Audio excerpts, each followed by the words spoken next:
चुनाव में कई अगुआ दल बदली करने में लगे हुए हैं, जिसके चलते कई नेता सपा का साथ छोड़कर जा रहे हैं। कुछ भाजपा की तरफ रुख कर रहे हैं तो कुछ कांग्रेस की ओर जा रहे हैं। समाजवादी पार्टी की अपने नेताओं को थामने की रणनीति विफल साबित हो रही है।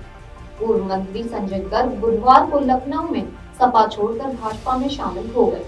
दूसरी ओर सपा के महासचिव पद से इस्तीफा देने वाले पूर्व सांसद सलीम शेरवानी ने सहसवान में अपने समर्थकों की बैठक की।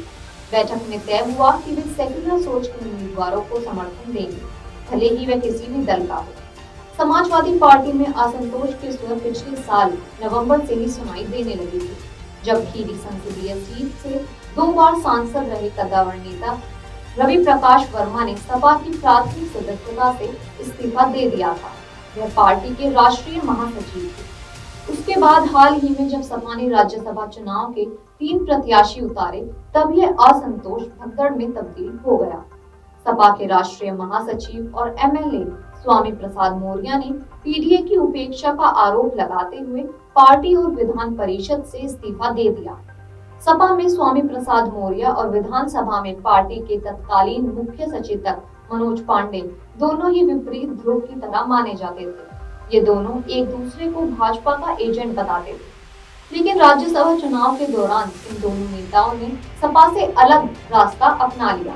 मनोज पांडे समेत सपा के 7 विधायकों ने राज्यसभा चुनाव में भाजपा प्रत्याशी को वोट दिया। यही नहीं, राज्यसभा चुनाव के लिए प्रत्याशियों को तय करने में पीडीए की उपेक्षा का आरोप लगाते हुए 5 बार के सांसद रहे सलीम शेरवानी ने भी राष्ट्रीय महासचिव के पद से इस्तीफा दे दिया। उनका चुनाव क्षेत्र बदायूं रहा है। इसके बाद सपा ने बदायूं से धर्मेंद्र यादव के बजाय शिवपाल यादव को अपना प्रत्याशी बनाया। शिवपाल ने सलीम शेरवानी को मनाने के लिए फोन किया। इस पर 4 मार्च को लखनऊ में सपा अध्यक्ष अखिलेश यादव और सलीम शेरवानी के बीच मुलाकात की। मुलाकात को लेकर सलीम शेरवानी ने कहा कि बैठक में उन्होंने सपा अध्यक्ष के सामने मुसलमानों के मामले में ढंग से आवाज न उठाने का मुद्दा रखा।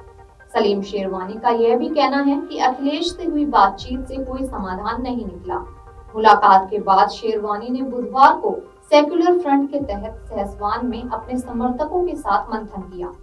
कहा कि इस बार हम धर्मनिरपेक्ष सोच और साफ छवि के प्रत्याशियों को ही समर्थन करेंगे। यह पूछे जाने पर कि बदायूं में किसे समर्थन देंगे, सलीम शेरवानी ने जवाब दिया कि सभी पार्टियों के प्रत्याशी घोषित होने में उसके बाद ही तय करा जाएगा।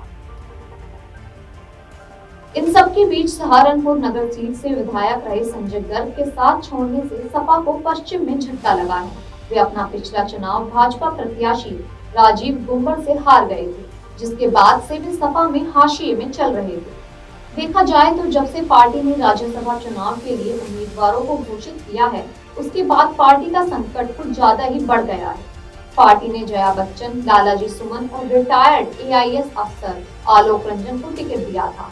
पार्टी में इस बात पर आलोचना हुई कि किसी पिछड़े को उन्होंने टिकट नहीं दिया।